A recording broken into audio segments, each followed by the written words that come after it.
Viewers வணக்கம் and welcome to fight club. So polity and international relation April second வீக்கோட current affairs தான் இப்போ நம்ம பார்க்க போகிறோம். ஸோ வாங்க வீடியோக்குள்ளே போகலாம். ஃபர்ஸ்ட் பாலிட்டியில் வந்து பார்த்திங்கன்னா இன்டர் பார்லிமெண்ட்ரி யூனியன் அவங்களோட மீட்டிங் தாஷ்கண்ட் உஸ்பெகிஸ்தான் அந்த இடத்துல நடந்திருக்கு. அங்கே நம்மளோட லோக்சபா ஸ்பீக்கர் ஓம் பிர்லா அவர் அட்ரஸ் பண்ணிட்டு இருக்காரு. ஸோ இந்த இன்டர் பார்லிமெண்ட்ரி யூனியன் அப்படிங்கிறது ஒரு global platform. Parliamentary diplomacy cooperation இதெல்லாம் பற்றி பேசுகிற ஒரு குளோபல் பிளாட்ஃபார்ம். இது 1889 பாரிஸில் ஃபஸ்ட்டு கொண்டு வந்திருப்பாங்க. ஓகேங்களா, இதுதான் பொலிட்டிக்கல் ஆர்கனைசேஷனில் ஃபஸ்ட்டு குளோபலாக.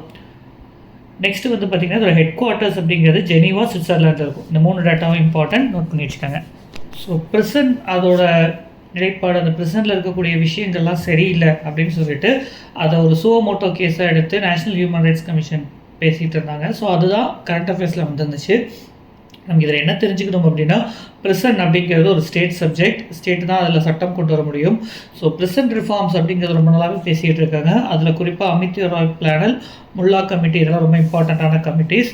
தென் இதுக்கு இந்த ப்ரிசன் அப்படிங்கிறதும் சரி, ஓவர் க்ரௌடிங் ஆஃப் ப்ரிசன் இதெல்லாத்தையும் அட்ரஸ் பண்ணுறதுக்கு உங்களுக்கு நிறையா ப்ரொவிஷன்ஸும் இருக்குது. ஒன்று வந்து பார்த்திங்கன்னா செக்ஷன் 479 ஆஃப் பிஎன்எஸ்எஸ். ஓகேங்களா, இதில் வந்து பார்த்திங்கன்னா உங்களுக்கு அண்டர் ட்ரையல்ஸ் அவங்கள வந்து ரிலீஸ் பண்ணுறதுக்கான ப்ரொவிஷன் கொடுத்துருப்பாங்க. Half of the maximum punishment already under ட்ரையலாக சர்வ் பண்ணிட்டாங்கன்னா அவங்கள ரிலீஸ் பண்ணிடலாம் அப்படிங்கிற ப்ரொவிஷன் இங்கே கொடுத்துருப்பாங்க. அடுத்து ப்ளீ பார்கெனிங் அப்படின்னு சொல்லுவாங்க. அது என்னென்னா, அந்த பிரச்சனை அப்படிங்கிறத ஜெயிலுக்கு போகாமல் அவங்களுக்குள்ளேயே பேசிப்பாங்க. அந்த குற்றத்தை அவர் ஒப்புக்கிட்டு அதுக்கான காம்பன்சேஷன் அப்படிங்கிறத கொடுத்துடலாம் அப்படிங்கிறது தான். ஓகேங்களா, ஸோ அது வந்து சின்ன சின்ன கேசஸ் அதெல்லாம் வரும்போது ப்ளீ பார்கெனிங் அப்படிங்கிறத பண்ணலாம். ஓகே, அதுதான் இங்கே சொல்லியிருப்பாங்க. அடுத்து இன்டர்நேஷ்னல் லெவலில் Bangkok rules and Nelson Mandela rules அப்படின்னு ரெண்டுமே இருக்குது. ரெண்டுமே இம்பார்ட்டன்ட், பேரளவில் தெரிஞ்சு வச்சுங்க போதும். அடுத்து கேம்பிளிங் அப்படிங்கிறது, ஆன்லைன் கேம்பிளிங் இது எல்லாத்தையும் சரி கட்டுற மாதிரி கர்நாடகாவில் ஒரு மசோதா கொண்டு வந்திருப்பாங்க. ஸோ அது ரிலேட்டடாக நம்ம பார்த்துடலாம். கேம்பிளிங் இதில் சில ஃபண்டமெண்டல்ஸ் அண்டர்ஸ்டாண்ட் பண்ண வேண்டியது இருக்குது. கேம்பிளிங் அப்படிங்கிறது வந்து பார்த்திங்கன்னா ஒரு ஸ்டேட் சப்ஜெக்டில் இருக்கக்கூடிய ஒரு விஷயம். ஓகே, லிஸ்ட்டு டு 7th ஷெடியூலில் ஸ்டேட் லிஸ்ட்டில் இருக்கக்கூடிய விஷயம். ஸோ ஸ்டேட் அவங்களுக்கு தகுந்த மாதிரி லா கொண்டு வந்தாங்க. கோவாவாக இருக்கட்டும், தமிழ்நாடாக இருக்கட்டும் கொண்டு வந்தாங்க. ஓகேவா, ஸோ ஆன்லைன் கேம்பிளிங் அப்படிங்கிறது வந்து பார்த்திங்கன்னா பெரிய அளவில் ரெகுலேட் பண்ணவே கிடையாது. அது ஒரு கிரே ஏரியா அப்படின்றது. பெருசாக சட்டத்திட்டங்கள் கிடையாது. எந்த ஆக்டில் வரும்னு சொல்ல முடியாது. ஐடி ஆக்டில் சிலது கவர் ஆகும், ஆனால் சிலது வந்து பார்த்திங்கன்னா தனியாக அந்தந்த ஸ்டேட்டுன்னு சட்டம் கொண்டு வரணும். ஸோ இந்த மாதிரி கொஞ்சம் அந்த எலக்ட்ரானிக்காக இருக்கிறதுனால அதில் கொஞ்சம் பிரச்சனை இருக்குது. அதுக்கு ஒரு சட்டம் வேணும்னு இருப்பாங்க. இதை தான் வந்து உங்களுக்கு ஜஸ்டிஸ் லோதா கமிட்டிலேயே என்ஃபோர்ஸ் பண்ணுவாங்க. ரைட்டா, என் பப்ளிக் கேம்பிளிங் ஆக்ட் 1867 பிரிட்டிஷ் காலத்திலே கொண்டு வந்த ஒரு ஆக்ட் இருக்குது. அது வந்து அந்த காலத்துக்கு ஏற்ற மாதிரி ஒரு கேம்பிளிங் தான் இருக்கும். அதில் வந்து என்ன சொல்லுவாங்கன்னா, கேம் ஆஃப் சான்ஸுக்கு மட்டும் தான் அது அப்ளை ஆகும். Game of chance and game of skill அப்படின்னு 2 விஷயம் இருக்குது. கேம் ஆஃப் ஸ்கில் அப்படின்றத கேம்பிளிங்கில் உங்களுக்கு பெருசாக ரெகுலேட் பண்ணியிருக்க மாட்டாங்க, ஃப்ரீயாக இருக்கும். சான்ஸுன்றதை ரெகுலேட் பண்ணாங்க. லாட்ரி சீட் எல்லாமே வந்து சான்ஸு. ரைட்டா, அதுவே நீங்கள் வந்து ஒரு ஆன்லைனில் ரம்மி இந்த மாதிரி விஷயங்கள்லாம் கொஞ்சம் உங்கள் லெவல் ஆஃப் இன்டெலிஜென்ஸ் அப்ளை பண்ணுறதுனால அதெல்லாம் கேம் ஆஃப் ஸ்கில் அப்படின்னு சொல்லுவாங்க. ரைட்டா, ஸோ அதான் இது பண்ணிக்கணும். நிறைய இதில் வந்து ஸ்டேட் எல்லாமே ஒவ்வொருத்தராக சட்டம் கொண்டு வந்துகிட்டே தான் இருக்காங்க.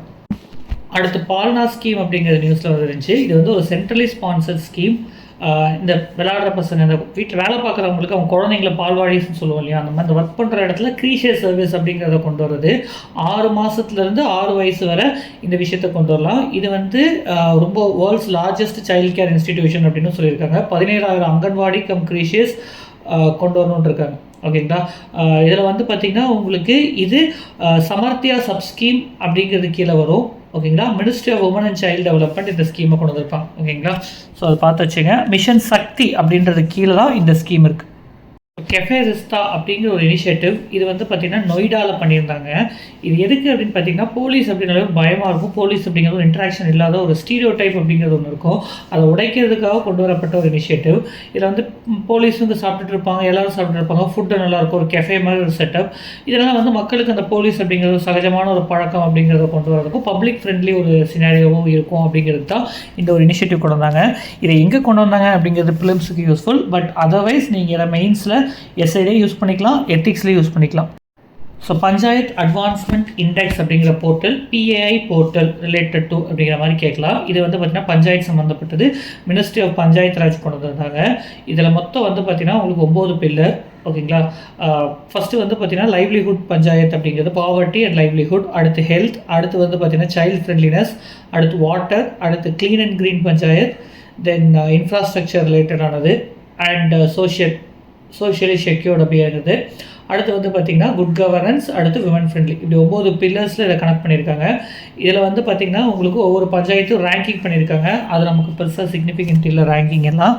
ஓகே, ஸோ ஜஸ்ட் இந்த இண்டெக்ஸ் யார் ரிலீஸ் பண்ணுறா, என்ன டீட்டெயில்ஸ் அப்படிங்கிறத மட்டும் தெரிஞ்சு வச்சுப்போம்.